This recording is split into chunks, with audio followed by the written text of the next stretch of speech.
Good morning and welcome to this new section of the news where we will discuss about the political, economical and educational system of some countries around the world, such as Brazil, France, Thailand and obviously Mexico. Afterwards, we will discuss about normatividad and estrategia. Both are some files that establish some laws. Let's discover. Let's begin with France. The French people do not expect children to have fun at school.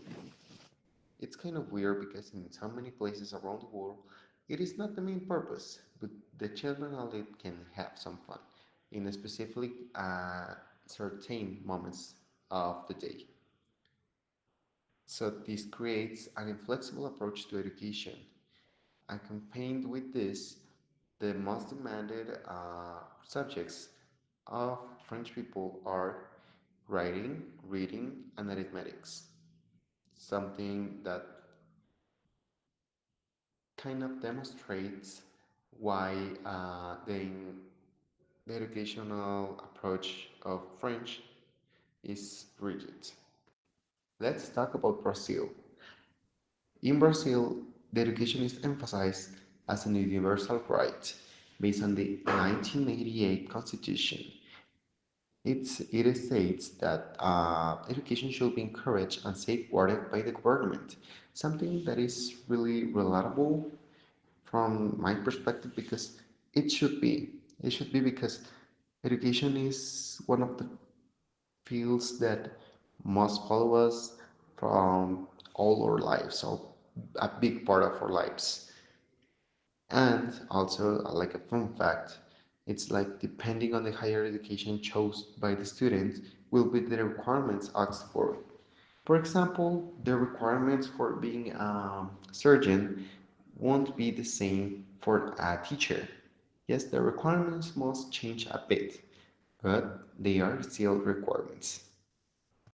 Let's continue with Thailand. In Thailand, it's divided the system of education in three: government, private, and international, as many other places around the world. Schools are split up in three distinct stages, such as preschool, primary school, and secondary school, and each one of these stages had sub-stages. Yes, like grades, grades of for each one of them. Finally, let's talk about Mexico. Education in Mexico includes basic, secondary, and high school, but with different modalities. The first one as the normal one, the school, then the non-school, and finally the mixed modality. Could be rather than school, not school, it could change. Many Okay, moving on the economical system, let's begin with Mexico. Mexico's economic system is mixed, meaning both the private sector and the government participate in economic decision making. The Mexican economy is diversified and includes high tech production, industries, oil production to mineral exploitation, and manufacturing.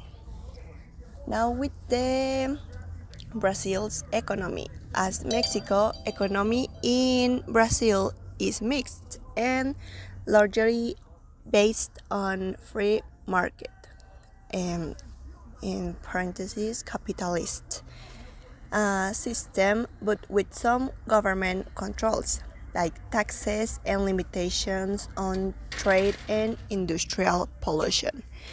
Um, Also, Thailandia operates an open economic system, meaning it engages in commercial interaction with foreign markets.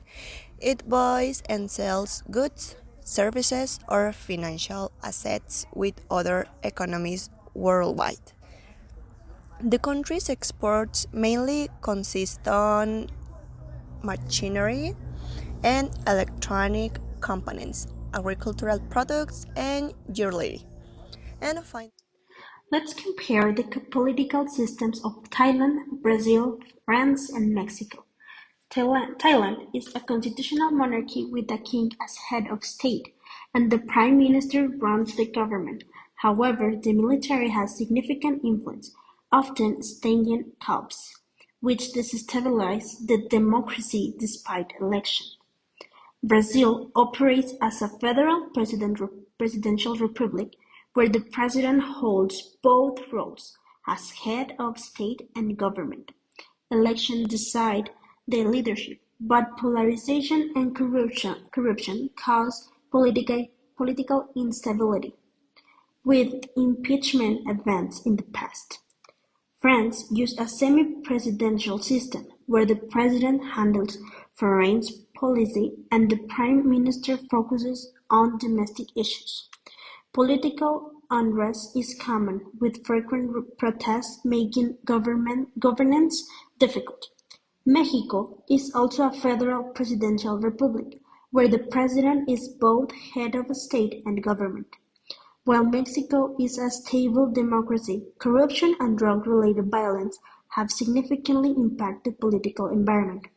So, in summary, Thailand has more monarchy with military influence, Brazil struggles with polarization and corruption, France has shared power but faces constant protests, and Mexico is presidential but struggles with corruption and violence. Okay, now let's talk about strategies and lines of action. In education, there are plans that help improve learning and students' future.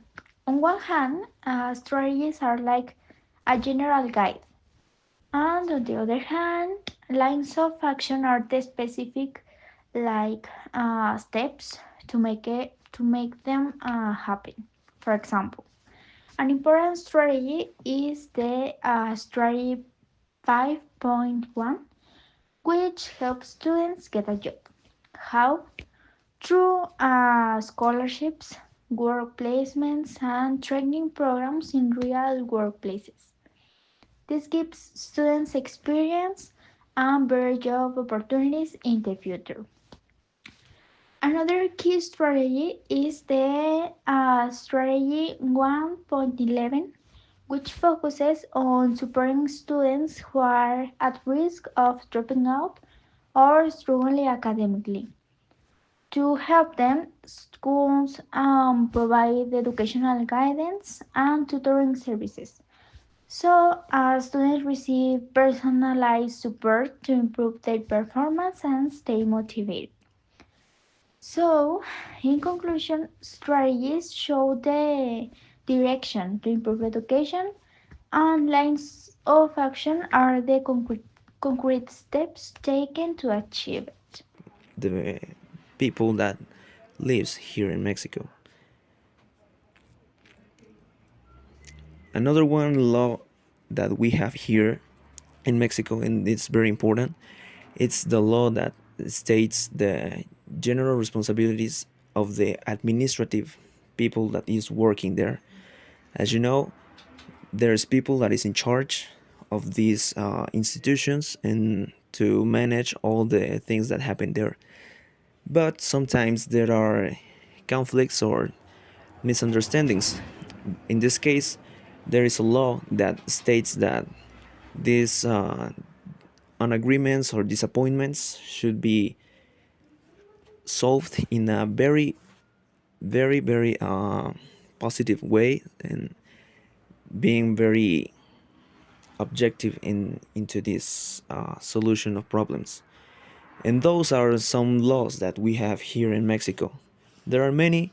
We don't have so much time to talk about everything that is here in Mexico in the normative framework of politics in Mexico, but you have some idea that the laws are working also in this educational field to guarantee for the Mexicans the access to education.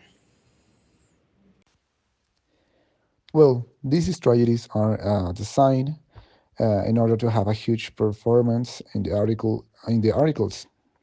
Some strategies focus on the institutional support, and others reinforce the possibilities to obtain a support or an internship in order to make the students continue with their education. With education. On the other hand, some strategies focus on the correct development of the article. I mean, it could be the students' needs, also the managing of the resources to identify risk and issues that the students could have. Some strategies reinforce the planning of the institution in order to improve the quality of the education in the institution.